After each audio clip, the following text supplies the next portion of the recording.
সুপ্রিয় দর্শকবৃন্দ, আসসালামু আলাইকুম রহমতুল্লাহি ওবারাকাতু। অন্তর্বর্তী সরকারের উচিত ছিল খালেদা জিয়ার সঙ্গে দেখা করা, বলছিলেন অ্যানি। এই শিরোনামে দৈনিক যুগান্তর পত্রিকায় একটি প্রতিবেদন প্রকাশিত হয়েছে। খবরটির বিস্তারিত বলা হয়েছে, বিএনপির যুগ্ম মহাসচিব শহীদউদ্দিন চৌধুরী অ্যানি বলেছেন, অন্তর্বর্তী সরকারের উচিত ছিল খালেদা জিয়ার সঙ্গে দেখা করার, 10 মাসেও সেটি করেনি।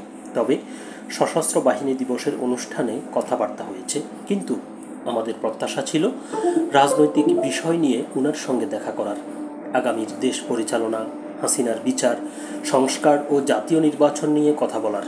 যাই হোক, হয়নি। তবে বিএনপি আশাবাদী আগামী দিনে অন্তর্বর্তী সরকার তা করবেন।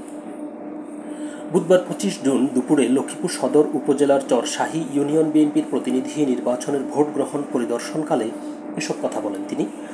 শহীদউদ্দিন চৌধুরী অ্যানি বলেন, অন্তর্বর্তী সরকারের প্রধান উপদেষ্টা ডক্টর মোহাম্মদ ইউনূস খুবই ভালো মানুষ। কয়েকদিন পূর্বে তিনি লন্ডন সফর করেছেন। সেখানে তারেক রহমানের সঙ্গে ওনার বৈঠকে নির্বাচন ও সংস্কার সহ গুরুত্বপূর্ণ বিভিন্ন বিষয়ে আলোচনা হয়েছিল।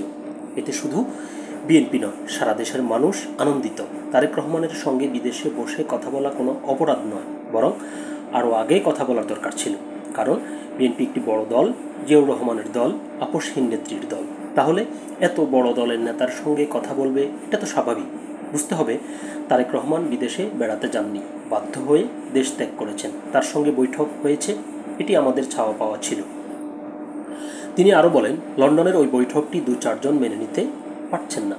তারা বলার চেষ্টা করছে বিদেশে কেন তারেক রহমানের সঙ্গে বৈঠক হয়েছে। আমরা বলবো, এ কথা বলা তাদের ঠিক হয়নি, দরকার ছিল না। কারণ আমরা সবাই মিলে ফ্যাসিবাদের পতনে আন্দোলন করেছিলাম, জেল খেটেছি, ত্যাগ স্বীকার করেছি। এসবের মূল উদ্দেশ্য ছিল দেশ ও দেশের মানুষকে ভালো রাখা। সে লক্ষ্যই ছিল লন্ডনের বৈঠক। খবরটি পর্যন্তই ছিল। আল্লাহ হাফেজ। সকলেই ভালো থাকবেন, সুস্থ থাকবেন।